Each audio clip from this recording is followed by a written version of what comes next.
우리는 그동안 지난 2주 동안 요한복음 20장 19절로 23절 말씀, 코로나 시대 가운데서 우리가 어떻게 신앙생활을 해야 할 것인가에 대해서 함께 나누면서, 그날 곧 안식 후 첫날이었죠. 예수님께서 부활하신 날. 그런데 그것을 전달을 했음에도 불구하고 잘 믿어지지 않는 그 제자들 가운데 주님께서 나타나셨습니다. 그때 제자들은 유대인들이 무섭고 두려워서 떨고 있었지요. 문을 닫고 잠그고. 그때 주님께서 평강이 있을지어다 이렇게 인사를 하시고, 그리고 주님의 손과 발 확인하고 기쁨을 이기지 못하는 그 제자들에게 다시 한번 말씀하셨죠. 평강이 있을지어다. 그러니까 이 제자들이 주님이 없어지고 사라진 것들 때문에 두려워하고, 주님이 나타난 것 때문에, 보여지는 것 때문에 기뻐하는 그 제자들에게 평강이 무엇인지에 대해서 그 본질적인 의미를 말씀해 주셨습니다. 그래서 이 평강은 깊은 내적 신뢰 속에서 얻어지는 관계의 힘이라는 거죠. 예수 그리스도가 보이지 않든 보이든 그분을 향한 믿음, 신뢰와 깊은 관계 속에서 있을 때 주어지는 내면의 힘, 내면의 상태, 이게 평강이라고 같이 나누었습니다. 그러면서 이런 평강과 이런 힘들, 이것들을 얻기 위해서, 누리기 위해서 우리가 과연 어떻게 우리 신앙생활을 해가야 하는가. 마치 예수님이 돌아가신 후 제자들이 두려움과 불안에 떨던 것처럼 이 코로나19라는 전대미문의 사건 속에 당황스럽고 우왕좌왕할 수밖에 없는 우리의 마음, 이 사회, 그리고 앞으로 전망이 불투명한 이 세계 속에서 경제적인 압박과 여러 가지 영적인 그 무중력 상태에 던져지게 된 우리들, 이 사이에서 비슷한 제자들과 같은 그러한 사이에서 과연 우리는 무엇을 해야 될까? 평강을 잃어버린, 주님의 비전과 성령의 충만함과 은혜를 잃어버린 이 시대 가운데서 우리가 어떻게 이것을 회복할까를 나누면서 영적인 프로세스를 가져가야 한다라는 말씀을 함께 또 새겼습니다. 그래서 스피리추얼 프로세스 체크, 이 영적인 과정을 체크하면서 하루하루를 살아가야 한다. 최종적으로 그러니까 평안을 얻기 위해서, 성령을 누리기 위해서 우리가 일상에서 영적인 프로세스를 놓치지 말고 체크해야 될 것을 함께 나누었습니다. 그러면서 가장 중요한 첫 번째 해야 될 일로 말씀, 묵상, 통독, 암송, 이 세 가지를 언급을 해드렸고, 그 다음에 기도, 그 다음 간구, 그 다음 중보, 이 기도에 대한 내용을 함께 나누었고, 그다음에 공예배를 사수해야 될 것들, 그다음에 미디어 금식과 절식에 대한 이런 부분들을 스킵하듯이 나누었습니다. 오늘은 그 영적인 프로세스를 체크하면서 가장 중요하게 언급했던 묵상에 대해서 우리가 함께 나눌 겁니다. 그러니까 이 코로나19 시대에 우리는 과연 어떻게 묵상을 해야 되는가? 무엇을 묵상해야 되는가? 묵상이라는 게 무엇인가? 그리고 이 시대 가운데 우리는 어떤 것을 어떻게 해 나가야 하는가에 대해서 함께 이제 좀 말씀을 통해서 나눌 텐데, 오늘 우리가 읽은 이 말씀이 여호수아 1장 1절로 9절의 이 말씀이 묵상하면 빼놓을 수 없는 아주 귀중한 그런 본문 말씀입니다. 그래서 오늘 묵상 말씀 제목을 가지고 함께 본문을 같이 읽어 나가고 또 강의하면서, 그러면서 뒷부분에서 묵상을 구체적으로 어떻게 해야 될지까지 언급을 하도록 하겠습니다. 1절 보면 여호와의 종 모세가 돌아가셨습니다. 여러분, 그런데 신명기 34장에 보면 이 여호와의 종 모세가 120세까지 눈이 흐려지지 아니하고 기력이 쇠하지 않았다라고 기록되어 있습니다. 우리 모두가 사모하는 바죠. 마지막 그날까지 건강하고 체력이 약해지지 않고 눈이 흐려지지 않으면서 그렇게 사는 축복을, 장수의 축복을, 건강의 축복을 받기를 바랍니다. 그런데 이 모세가 그 수를 누렸습니다. 그래서 말씀을 보면 신명기 34장 7절에 이렇게 기록이 되어 있죠. 시작. 모세가 죽을 때 나이 120세였으나 그의 눈이 흐리지 아니하고 기력이 쇠하지 아니하였더라. 자, 여러분, 이 말씀은 다시 한번 바꿔서 얘기하면 모세가 어느 날 갑자기 돌아가셨다는 겁니다. 그러니까 이 모세를 믿고 따랐던 수많은 사람들과 특히 이 모세의 비서실장 겸 여러 가지 수종을 들던 여호수아는 어느 날 갑자기 돌아가신 모세로 인해서 엄청난 충격을 받게 되는 거예요. 여러분, 제가 이것을 삶으로 경험을 했는데 저희 아버지가 노년에 제 앞에서 팍 쓰러지셨어요. 어느 날 갑자기 뇌경색이 오신 건데 그게 제가 문을 열고 들어가는데 제 앞에서 골목길에서 푹 쓰러지신 거예요. 건강하셨거든요. 저희 아버지가 키가 180이 넘는 거구셔요. 예. 경북 상주에서 씨름을 하면 당할 자가 없었던 거구시거든요. 그런데 그 엄청난 분이, 건강하신 분이 그냥 이빨로 그냥 병을 툭툭 따던 분이 연세 드셨는데도 기골이 장대하고 튼튼하셨거든요. 근데 눈앞에서 막 쓰러지는 걸 본 거예요. 제 온몸이, 그러니까 사시나무 떨리듯이 떨리는 거예요.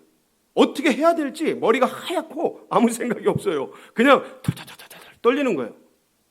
여러분, 이거 진짜 사람 쓰러지는 거 보면 그렇습니다. 특히 자기 부모님이 그렇게 되는 거 보면 뭐를 해야 된다라는 사고가 끊어집니다. 예, 당황해요. 힘들어요. 그 아버지가 막 그렇게 사색이 되셔서 막 그렇게 부들부들 떨면서 그렇게 죽어가시는데, 와, 그때 이제 가까스로 이제 누가 도와줘서, 주위의 분들이 도와줘서 이제 일어나셨어요. 근데 저는 아무 생각 없이 가만히 멍하니 이러고 있었던 기억이 지금도 생생합니다. 무슨 얘기를 드리는 겁니까? 기력이 짱짱하고 눈이 흐려지지 않은 120세 먹은 그 어르신 모세가 돌아가실 줄 아무도 몰랐다라는 거예요. 근데 어느 날 갑자기 호르산에 올라가서, 어느 산에 올라가서 그냥 돌아가신 거예요. 그리고 그 뒤를 누가 맡은 거예요? 여호수아가 맡은 겁니다. 지난 40여 년간 이 모세는 기적과 이적과 이 또 모세가 왕 출신 아닙니까? 이 왕자 출신. 그러니까 애굽의 모든 학문에 달통하고 모든 병법과 여러 가지 것들을 다 익힌, 그래도 40년간 익은 게 어디 가지는 않지 않습니까? 뇌에 남아있지. 그런 실력과 능력들, 그리고 왕가의 족보에 있는 그런 어떤 인맥들, 그런 것 때문에 애굽에서도 마음대로 무시할 수 없었던 존재였거든요. 그러니까 족보가 다른 거예요. 왕의 족보고, 왕가의 족보고, 왕자였고, 왕의 교육을 받은 탁월했던 사람인 거예요. 아무리 40년간 광야에서 양치기를 했어도 그 40세까지 새겨졌던 그런 것들을 무시할 수가 없는 거죠. 근데 여호수아는 노예로 태어났어요. 평생 노예 생활했어요. 그러니까 노예가 무슨 공부를 하겠습니까? 노동만 한 거죠. 그러니까 왕의 교육을 받을 때, 모세가 교육을 받을 때 여호수아는 노동한 거예요. 노동자로서, 노예로서. 그러니까 어떤 특별한 뭔가를 배우고 익힐 만한 그런 것들이 없었던 거죠. 그런데 이런 상황 속에서 아버지같이 따르던, 할아버지같이 따르던 모세가 어느 날 갑자기 눈앞에서 사라진 거예요. 돌아가신 거예요. 그리고 그 후계자로서 누가 선 거예요? 여호수아가 쓴 겁니다. 물론 미리 인계는 다 했습니다. 예. 모세가 돌아가시기 전에 이미 다 인수 인계는 다 했어요. 그러나 여전히 그 권위와 능력과 리더십은 모세에게 있었죠. 어느 날 갑자기 돌아가신 거예요. 그리고 그 이스라엘 백성들을 이제 인도해가고 자기가 리더십을 발휘해야 되는 겁니다. 근데 자기는 배운 게 없어요. 익힌 게 없어요. 모세처럼 왕자도 아니었어요. 그 탁월한 교육을 받은 것도 아니었어요. 그러니까 부들부들 떨리는 거예요. 이걸 어떻게 해야 되지? 앞이 캄캄한 겁니다. 이 수많은 200만 명, 300만 명 하는 이 백성들을 어떻게 끌고 가지? 내가 비록 모세 그 어르신에 의해서 인수를 받았지만, 리더십을 인수를 받았지만 누가 나를 리더로 인정할까? 같은 노예 출신인데, 아무것도 행한 게 없는데, 여호수아가 10가지 재앙을 행했습니까? 홍해를 갈랐습니까? 광야에 만나 메추라기를 내리게 했습니까? 아무것도 한 게 없는데, 옆에서 가방 못지 한 거밖에 없어요. 그러니까 스스로 생각하기에도 너무 부족하고 모자라고 미약한 겁니다. 그러니 암담한 거죠. 하얀 거예요. 이 뒤를 어떻게 책임져야 할까? 여러분, 산이 높으면 골이 깊다 했어요. 앞에 그런 엄청난 리더십이 쓰니 뒤에 선 여호수아는 작아질 수밖에 없고, 그 그림자와 그 계곡 같은 곳에 들어가서 어찌하기가 되게 힘든 그런 상황이 되지 않겠습니까? 그게 밀려오지 않겠습니까? 그 암담함이, 그 답답함이, 그 괴로움이 어떻게 할까? 그리고 생각을 해보세요. 모세가 인도할 때도 이 장정 60만 아이들, 여자들 포함 200만 명, 300만 명 하는 이들 징그럽게 말을 듣지 않았습니다. 그 거대한 리더십의 능력자인 모세가 끄는데도 매일 불평하고 원망하고, 우리 애굽으로 돌아가게 해달라, 우리를 이 광야에서 죽이려고 하느냐, 왜 이런 데 끌어내가지고 우리 목마르게 하고 힘들게 하고 어렵게 하느냐. 하여간 근데 그 광야 가보니까 불평할 만 하더라고요. 조금만 걸어도 입에서 괜히 뭐가 나와요. 안 좋은 말들이. 그런데 거기에 이제 걸어가면, 그런데 어쨌든 그 능력자가 이끄는데도 그러한 현실을 여호수아는 옆에서 매일 봤거든요.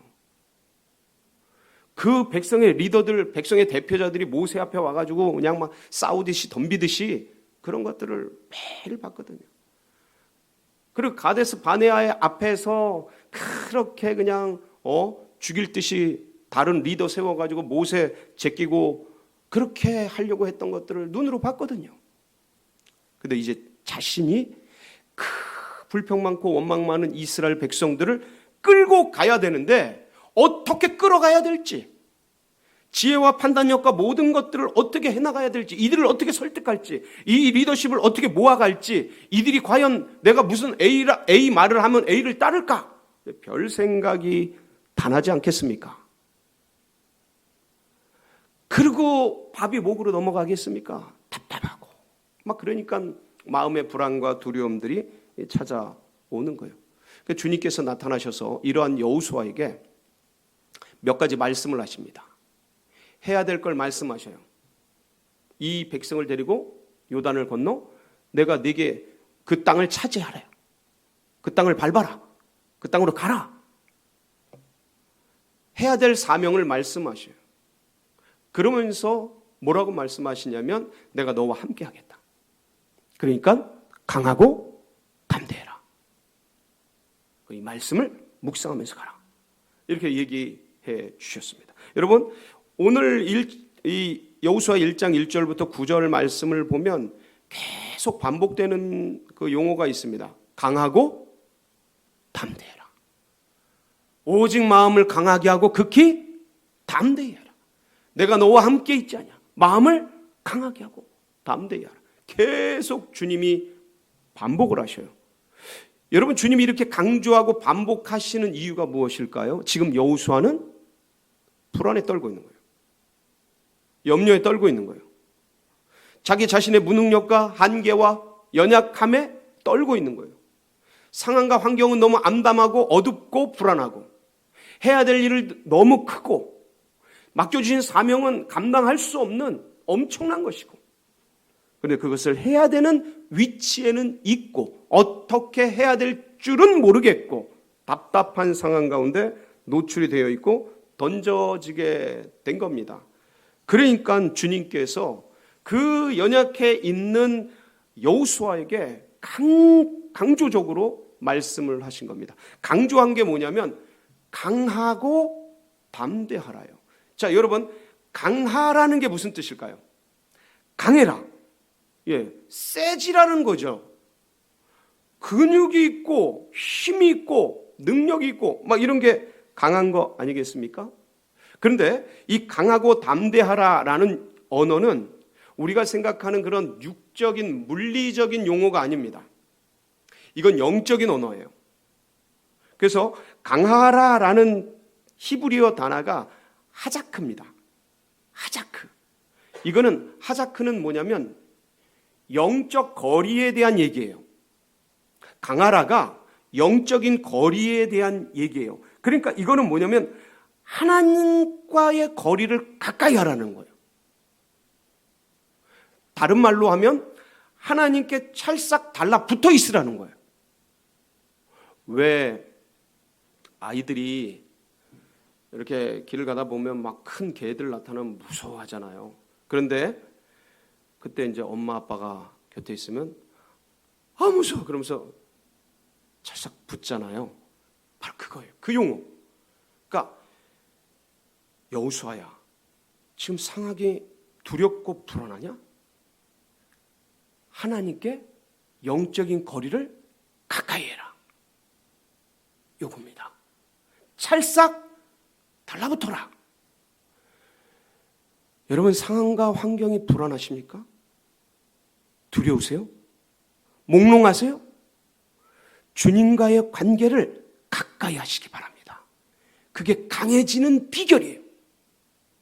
마인드 컨트롤을 하고 마음을 기술적으로 어떻게 염려근시걱정 그냥 눈 돌리고 그렇게 해서 마음이 강해지는 게 아니에요. 마음이 세지는 게 아니에요. 진짜 세지는 건 뭐냐면 강한 자와 함께 있는 것,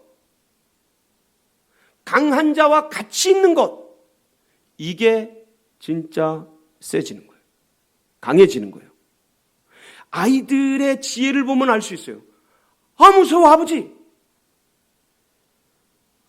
아버지가 곁에 있으면, 아버지가 가까이 있으면 두려운 게 없어지는 거죠. 아버지가 계시는데. 바로 이 영적인 거리가 강하라요. 하자크. 근데 담대하라라는 이 언어도 영적인 언어입니다. 하나님이 영이시니까 하나님이 쓰신 거니까 영적인 언어죠. 그래서 담대하라도 이 영적인 이거는 속도를 얘기해요. 에마치라고 하는데 영적인 속도. 그러니까 하나님께 의지하는 것을 빠르게 하라는 거예요. 딜레이 시키지 말아라. 시간을 자꾸 연기하지 말아라. 네가 하나님께 의존하는 것, 의지하는 것을 빠르게 하라는 거예요. 급히 하라는 거예요. 급속하게 하라는 거예요. 이게 에마치의 본질적인 의미입니다. 그러니까 담대해지는 것. 그러니까 강하라가 영적인 거리라면 이 담대하라는 영적인 속도돼요. 하나님을 가까이 하려는 그 속도. 근데 자꾸 이걸 늦추죠. 하나님을 급히 찾는 게 아니고 하나님 빨리 찾는 게 아니고 자꾸 늦추고 그러는 게 이제 인간들의 어떤 삶의 태도고 또 자세인데 진짜 담대해지기 위해서 하나님께 의지하고 의존하는 것을 빠르게 하는 것. 그게 진짜 담대한 거예요. 여러분 강하고 담대하시길 바랍니다. 영적인 거리, 영적인 속도를 빨리 하나님을 가까이 두고 하나님을 빨리 의지하는 그런 분들이 다 되시기를 축복합니다. 자, 강하고 담대해지기 위해서 뭐 해라는 거예요? 묵상하라는 겁니다. 여러분, 그러니까 지금 이 말씀의 맥락이 어디로 흘러가냐면 묵상으로 흘러가는 거예요. 너 지금 무엇을 묵상하고 있느냐? 여호수아야, 왜 상황을 묵상하고 있느냐? 왜 환경을 지금 묵상하고 있느냐? 왜 죽은 모세를 묵상하고 있느냐? 왜 할 수 없고 무능력한 미약한 너 자신을 묵상하고 있느냐? 왜 말 안 듣고 원망 많고 불평 많이 하는 그 백성들을 묵상하고 있느냐? 왜 그 와서 따지고 덤비는 그 백성의 리더들을 묵상하고 있느냐? 너 지금 뭘 묵상하고 있느냐? 여러분, 이 묵상하라, 묵상하다라는 히브리어 원어는 하기타입니다. 하기타.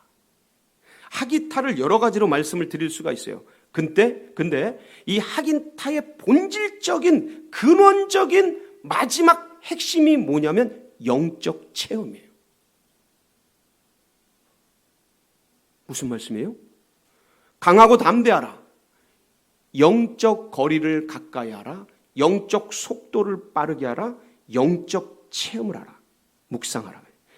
말씀으로 하나님 살아계심을 경험하라라는 거예요.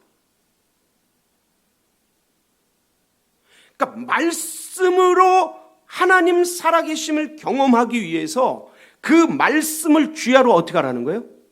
읊조리라는 거예요. 하가라는 게 중얼거리다라는 거예요. 하가에서 하기타가 나오는데, 묵상하라가 나오는데, 이 하기타의 원어가 하가예요. 하가라는 단어는 중얼중얼 하는 거예요. 읊조리는 거예요. 무엇을요? 오늘 말씀 8절을 보면 무엇을 묵상해야 되는지 주님께서 명확하게 말씀을 하고 계십니다. 우리 8절 말씀 한번 볼까요? 이 율법책을 내 입에서 떠나지 말게 하며 주야로 그것을 묵상하여. 자, 그것이 뭐예요 여기서? 율법책, 말씀. 상황을 묵상하라가 아니고 무엇을 묵상해라? 그것을 묵상해라. 그게 뭐예요? 말씀을 묵상해라. 그래서요, 이 성경에서 묵상하라고 말할 때는 상황 묵상이 아닙니다. 이 자연 묵상이 아니에요. 창조물 묵상이 아니에요. 사람을 묵상하는 게 아니에요. 어떤 다른 대상물을 묵상하는 게 아니에요. 묵상하라고 말할 때는 말씀을 묵상하는 거예요. 본질적인 의미가 말씀이에요.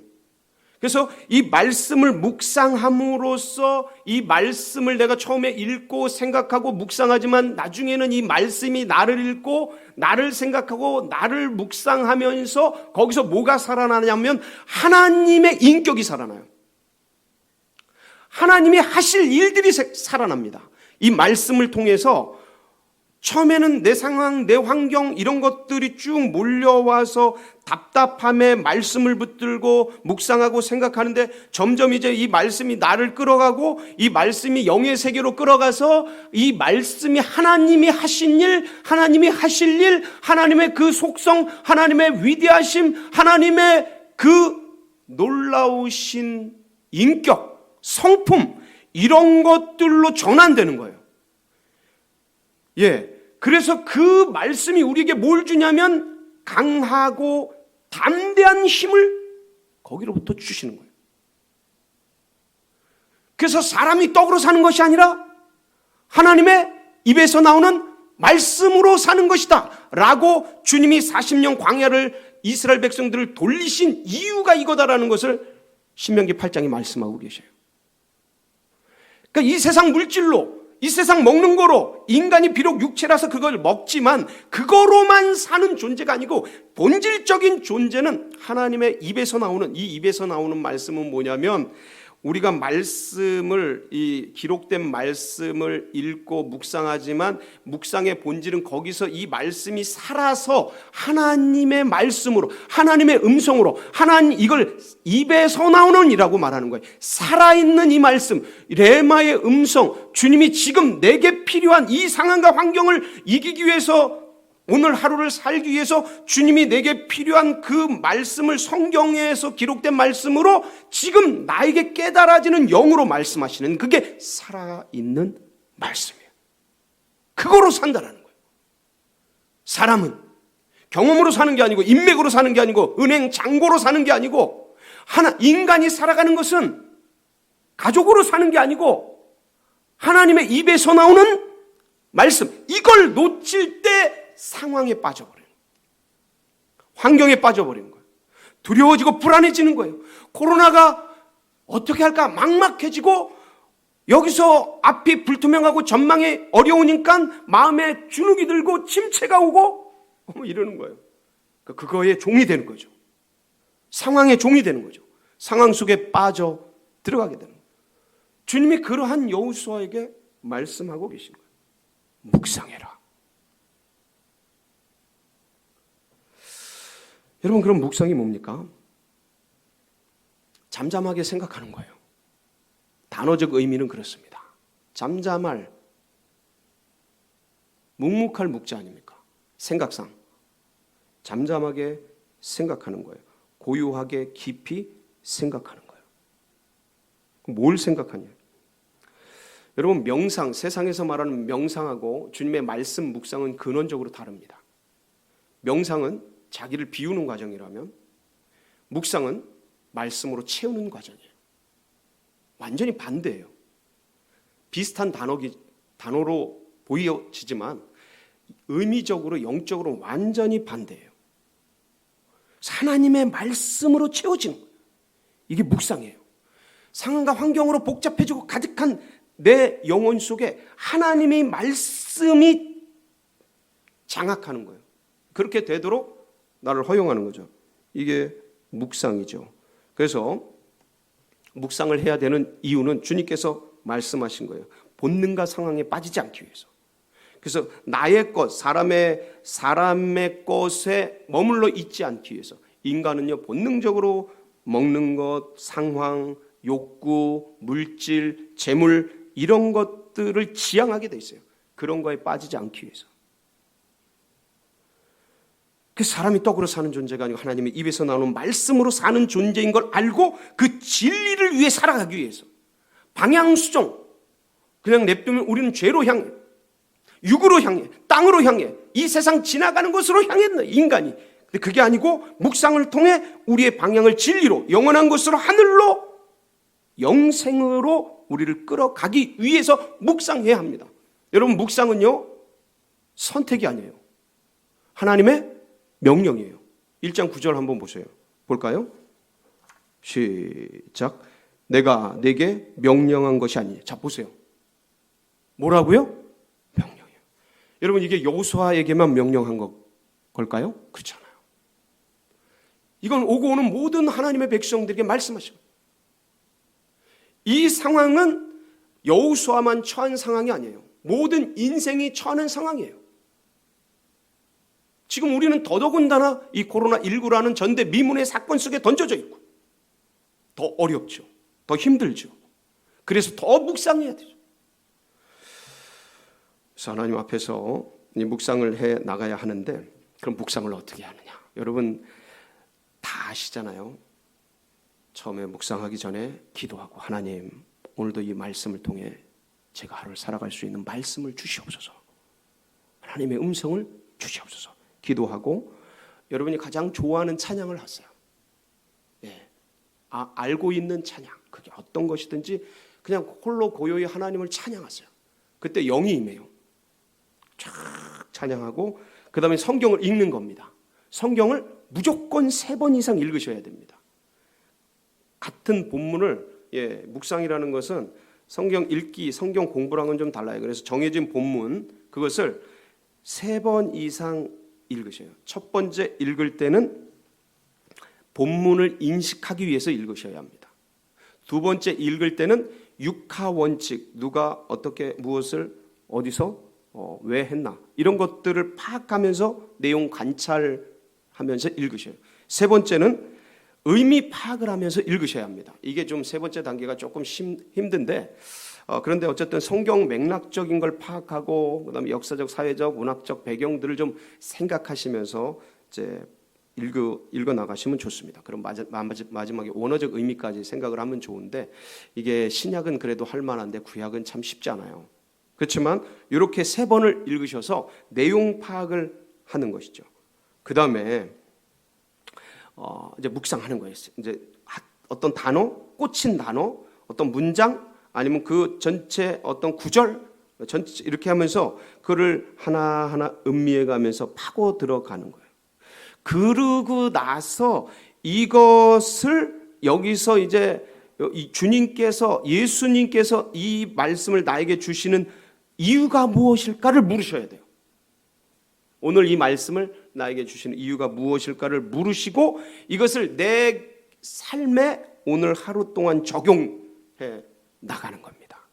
그리고 마지막으로 감사 기도하고 이제 마치게 되는데, 여러분 이걸 하나하나 이제 해 나갈 때 주님께서 그 자리에 임재해 주셔서 말씀해 주십니다. 주의할 게 있습니다.